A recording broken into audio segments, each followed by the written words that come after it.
Cooking on your favorite channel. Students, in the last videos we have covered first chapter of class 10th and that is chemical reaction and chemical equation. So उस chapter में हमने chemical reactions पढ़ ली, types of reactions पढ़ ली, chemical equations हमने देख ली क्या होती हैं, ठीक है. बैलेंसिंग हमने उसके अंदर कंप्लीट कर ली थी. मैंने बैलेंसिंग करने का आपके दो तरीके बता दिए थे. हिट एंड ट्रायल मेथड भी आप यूज कर सकते हैं और दूसरा मैंने जो आपको मेथड बताया था कि आप किसी भी अल्फाबेट को सीक्वेंस में अरेंज करिए और फिर उनको स्टेप बाय स्टेप करते चलिए. कोई स्टेप याद भी नहीं करने थे, इजी था वो तरीका अगर आपने वो करा हो, ठीक है. सो आज हम देखते हैं next chapter and that is acid base and salts. ठीक है, सेकेंड चैप्टर है आपका ये. तो इसमें सबसे पहले शुरुआत करते हैं एसिड्स से. स्टूडेंट्स, व्हाट आर एसिड्स, मतलब एसिड्स होते क्या हैं. ठीक है, एसिड्स का मतलब ये है कि किसी भी मॉलिक्यूल से अगर H आयंस निकालने की या H आयंस को फर्निश्ड करने की कैपेबिलिटी हो जिसके अंदर, वही हमारा क्या होता है, एसिड्स. बचपन की क्लासेस में तुमने पढ़ा होगा दे आर सोर इन टेस्ट. ठीक है, आपने 8th क्लास में भी ये चीज पढ़ी होगी कि आप कुछ इंडिकेटर्स यूज करते हो जिसकी वजह से आप पहचान पाते हो कि क्या एसिड्स हैं और क्या बेसिस हैं. ठीक है, सोर इन टेस्ट तो मैंने अभी आपको बताया.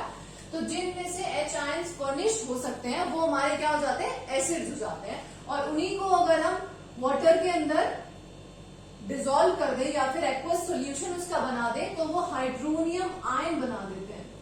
This is called hydronium ion. Okay, अच्छा ठीक है. हाइड्रोनियम आयन जो बना सकते हैं वो क्या होते हैं, हमारे एसिड्स होते हैं. H पॉजिटिव जो होता है वो हाईली अनस्टेबल होता है. एक चीज और आप ध्यान रखना कि H positive are highly unstable. चलो ठीक है, उसके बाद हम ये देखते हैं कि इसमें हम क्लासिफिकेशन कैसे कर सकते हैं एसिड्स का. ठीक है, कि एसिड्स कितने टाइप्स के होते हैं. ठीक, तो सबसे पहले हम देखते हैं organic type. Right, organic acids. फिर होते हैं आपके mineral acids.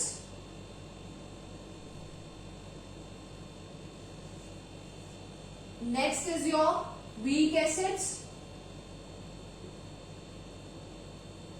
and strong acids. Although organic acids are weak acids, all the organic acids and all the mineral acids are strong acid except one, that is carbonic acid. वो जो acid है वो mineral acid होने के बावजूद भी weak acid के अंदर ही काउंट होता है. ज्यादातर क्या होता है, मिनरल एसिड. अच्छा, कंफ्यूजन क्रिएट ना करते हुए सबसे पहले आते हैं ऑर्गेनिक एसिड्स पे. ऑर्गेनिक एसिड्स क्या होते हैं students, organic acids are the natural acids आप कह सकते हैं, जो नेचर में एग्जिस्ट होते हैं और जो आपको नेचुरली मिलते हैं. ठीक है, from cells, from tissues, from animals. तो वो होते हैं आपके ऑर्गेनिक एसिड्स. जैसे कि आप इसके अंदर आप डेली लाइफ में भी देखते होंगे, सिट्रिक एसिड है आपका. कहाँ मिलता है आपको सिट्रिक एसिड, लेमन, ऑरेंजेस यानी कि सिट्रस फ्रूट में, जो कि आपके सोर इन टेस्ट होते हैं, उनके अंदर आपको कहाँ मिलता है, क्या मिलता है, citric acids. Next is your formic acid. Formic acid क्या होता है, जो कि आंट की स्टिंग में मिलता है. ठीक है, वो फॉर्मिक एसिड होता है जिसकी वजह से आपको बहुत पेन महसूस होता है और स्वेलिंग आनी स्टार्ट हो जाती है जब वो आपकी बॉडी के अंदर रिलीज करती है स्टिंग करके. ठीक है, उसके बाद आपका आता है इथेनॉइक एसिड. ठीक है, तो इस तरह के एसिड जो नेचर में एग्जिस्ट करते हैं, लाइक जैसे इथेनॉइक एसिड जो है, एसिटिक एसिड, वो क्या होता है आपका विनेगर के अंदर प्रेजेंट होता है. ठीक, तो अब हम यहाँ कुछ नाम देख लेते हैं, आपको मेन नेम्स ध्यान रखने हैं स्टूडेंट्स. ठीक है, तो सबसे पहले ऑर्गेनिक एसिड में मैं बताती हूँ आपको. पहला मैं बोलती हूँ acetic acid. Acetic acid and that is CH3COOH. That is the acetic acid. Okay, common name acetic acid होता है, लेकिन मैं इथेनॉइक एसिड इसका क्या आयुपैक नेम होता है. कोई टेंशन वाली बात नहीं है, आयुपैक की नेमिंग वैसे मैं करा चुकी हूँ, बट फिर भी अगर हम 10 की सीरीज कर रहे हैं तो हम कार्बोनेट्स कंपाउंड चैप्टर आएगा आपका केमिस्ट्री में, उसमें हम नेमिंग भी करेंगे आयुपैक की. ठीक है, नॉमेनक्लेचर की. ओके, तो that is the acetic acid which is present in what, with vinegar. So this is the organic acids. Next is your formic acid. Right, HCOOH.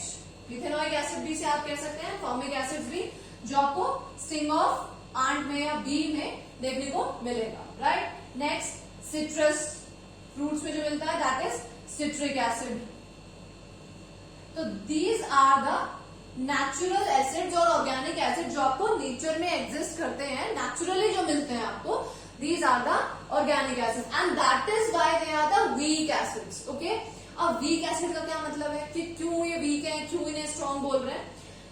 Weak acids का मतलब ये है कि ये वाले जो एसिड्स यहां लिखे हैं, ये एसिड्स अपने कंपाउंड के अंदर से H आयंस को कम फर्निश करते हैं, यानी कि H आयंस जो होते हैं वो कम डिसोसिएट होते हैं इनके कंपाउंड के अंदर से। जैसे कि अगर हम यहाँ एग्जांपल ले कि लाइक CH3 एंड COOH, अगर ये डिसोसिएट होता या फिर ये H आयंस रिलीज करेगा तो ये H आयंस पॉजिटिव रिलीज करेगा, जैसे कि आपको पता है पॉजिटिव आयंस रिलीज करने यानी ये एसिड है तो H आयंस को रिलीज करेगा, साथ में आपका मॉलिक्यूल निकल के बाहर आ जाता है, that is this.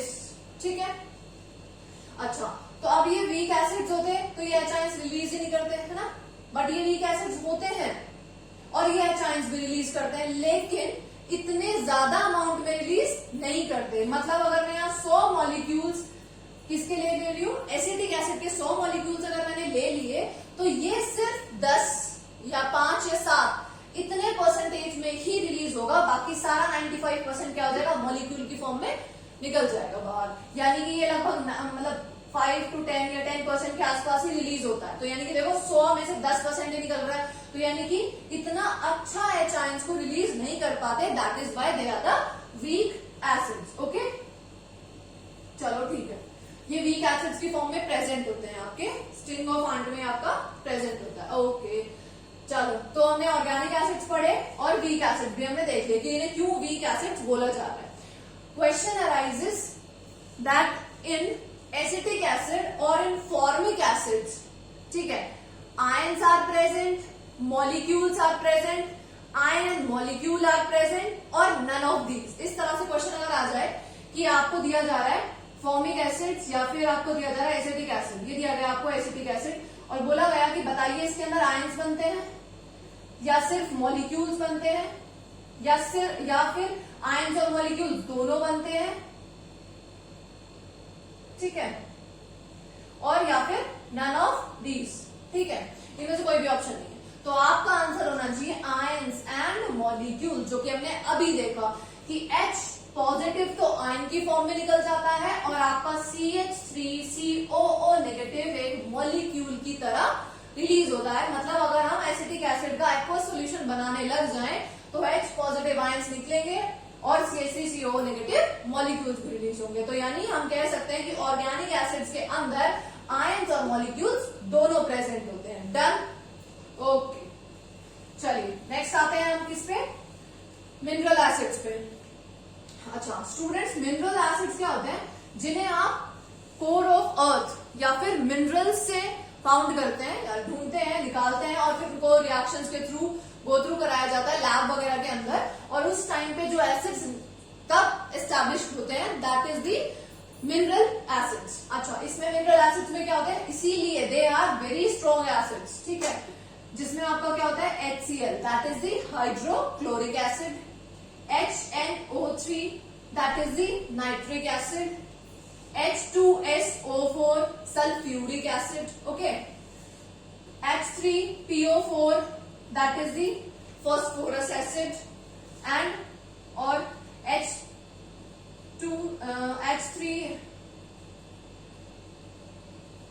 Carbonic acids. तो ये सारे एसिड्स जो होते हैं आपके काफी ज्यादा स्ट्रॉन्ग एसिड्स के फॉर्म में एग्जिस्ट करते हैं क्योंकि ये मिनरल कोर से निकाले गए हैं, तो ये हमारे मिनरल एसिड्स कहला रहे हैं। अब मैं इन्हें स्ट्रॉन्ग एसिड्स कह रही हूं, तो खुद कॉमन सेंस वाली चीज ये देखो कि मैंने ऑर्गेनिक एसिड्स को बोला वीक एसिड्स।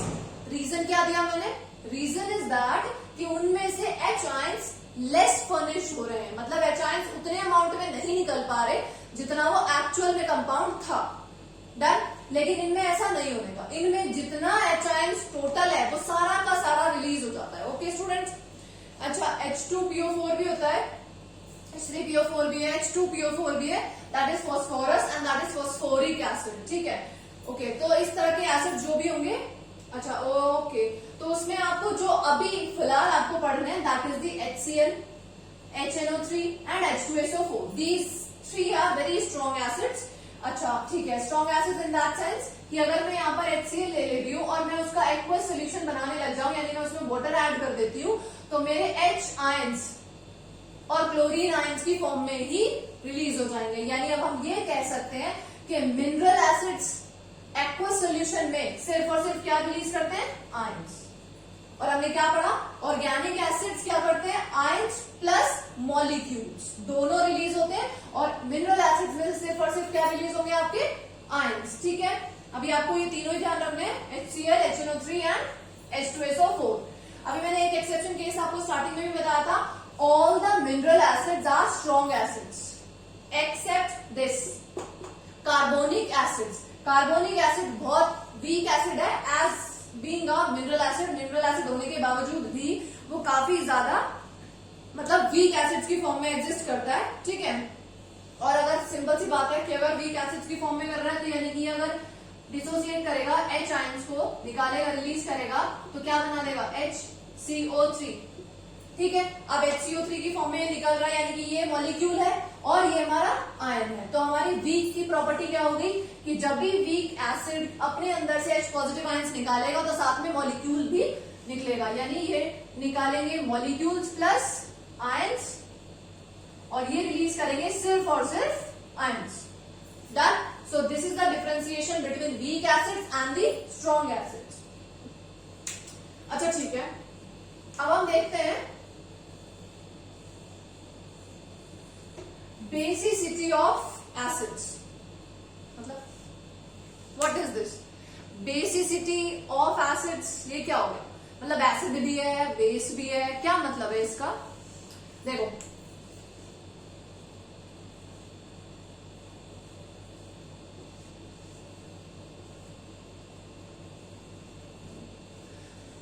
ठीक है. अब अगर मैं यहां पर कुछ एसिड्स लिखती हूँ, यही वाले एसिड ले लेते हैं हम, HCl, H2SO4, ठीक है, HNO3, H2CO3, H2PO4, H3PO3, phosphoric and phosphorus दोनों ले लीजिए. ठीक है, and your HCOOH, CH3COOH. Done. ये हमने एसिड यहां पर लिख लिए हैं, मिक्स कर लिए हैं दोनों तरीके के. ठीक है, मिनरल एसिड्स भी हैं आपके इसके अंदर और आपके ऑर्गेनिक एसिड्स भी हैं इसके अंदर. डन. अब बेसिसिटी का क्या मतलब है? यानी कि जितने number of ionisable H ions निकलते हैं उतने ही उसकी बेसिसिटी हो जाती है. मतलब समझ नहीं आया होगा? यहां देखते हैं.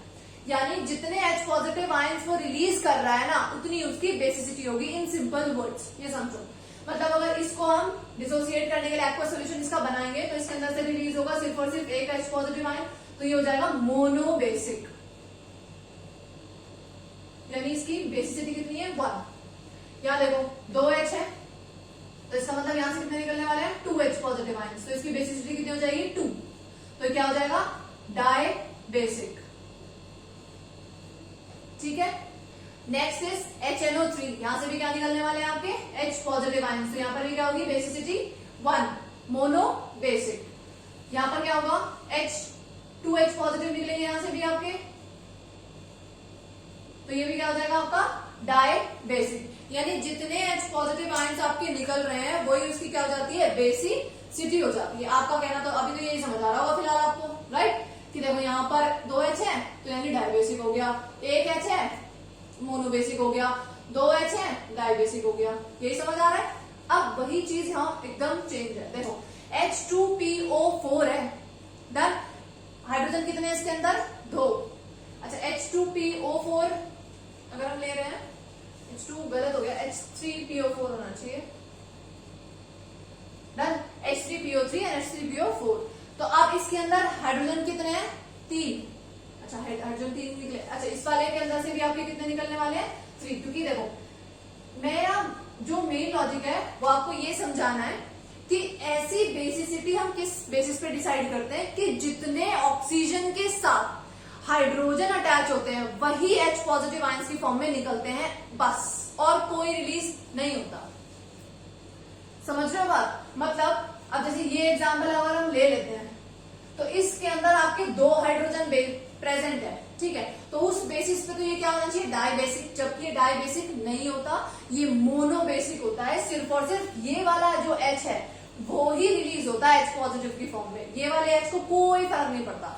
बिकॉज अभी मैंने बताया कि जो ऑक्सीजन से अटैच हाइड्रोजन होगा सिर्फ वो ही H पॉजिटिव आयन की फॉर्म में बाहर निकलता है, अदरवाइज दूसरे को कुछ भी फर्क नहीं पड़ता। तो इसके अंदर क्या हो जाएगा, ये भी एक हो जाएगा, तो that is the mono basic. Okay students, क्योंकि इसके अंदर से भी सिर्फ एक H पॉजिटिव आयन निकलेगा। अब इसे देखो, अगर हम देखें इसका स्ट्रक्चर, तो स्ट्रक्चर होगी कुछ ऐसे, इसमें तो दिख रहा है, चलो 3 ही H है और तीनों के तीनों यहाँ पे क्या हो रखे हैं, O से अटैच है, तो ये H पॉजिटिव की फॉर्म में बाहर निकल जाएंगे। तो ये क्या हो जाएगा, इसकी जो बेसिसिटी वो कितनी हो जाएगी, 3, तो that is why it named as tribasic. Okay, तो ये क्या हो जाएगा, ट्राई बेसिक। अब देखो H3PO3 को देखते हैं एक बार।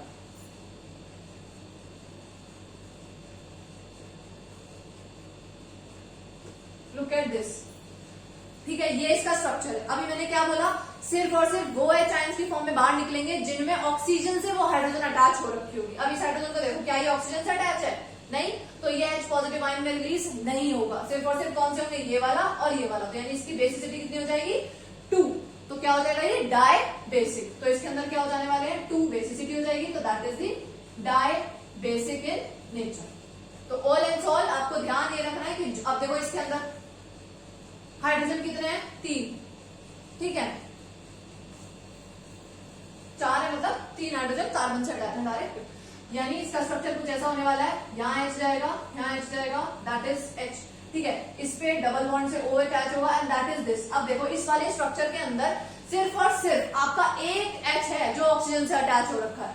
वैसे इसके अंदर देखो 3 और 4 है, तो इसे तो टेट्रा बेसिक हो जाना चाहिए था, जबकि टेट्रा बेसिक ना होकर क्या होगा, मोनो बेसिक, क्योंकि सिर्फ और सिर्फ ये वाला जो H है ये ही निकलेगा आपका H पॉजिटिव की फॉर्म में। तो ये हो जाता है फिर CH3COO negative and H positive, तो ये हो गया एक, that is why it is called mono basic. Okay students, so this is the acid, types of acids and basicity of acids, ठीक है। चलो जी, अब हम ये देखते हैं कि how could you prepare acids, preparation of acids को हम देखते हैं, इसे हम लिखे रहने देते हैं, ठीक है। So preparation में स्टूडेंट्स ये बात जरूर ध्यान रखिएगा, एक चीज सबसे मोस्ट इंपॉर्टेंट, कि whenever you have to prepare acid, only non-metal can react, यानी कि जब भी आप रिएक्शन करें तो एसिड की फॉर्मेशन के लिए नॉन मेटल का होना compulsion. In that sense non metal form acids, metal form basic. ये कॉमन सी चीज आप ध्यान रखना कि जब भी नॉन मेटल आएगा तो उसमें आप प्रिपेयर कर सकते हैं आसानी से क्या, एसिड्स को, ठीक है। प्रिपरेशन में देखते हैं हम, डायरेक्ट प्रिपरेशन है सबसे पहली वाली हम देखते हैं। अगर कोई नॉन मेटल जुड़ता है हाइड्रोजन के साथ तो वो आपका बनाता है एसिड।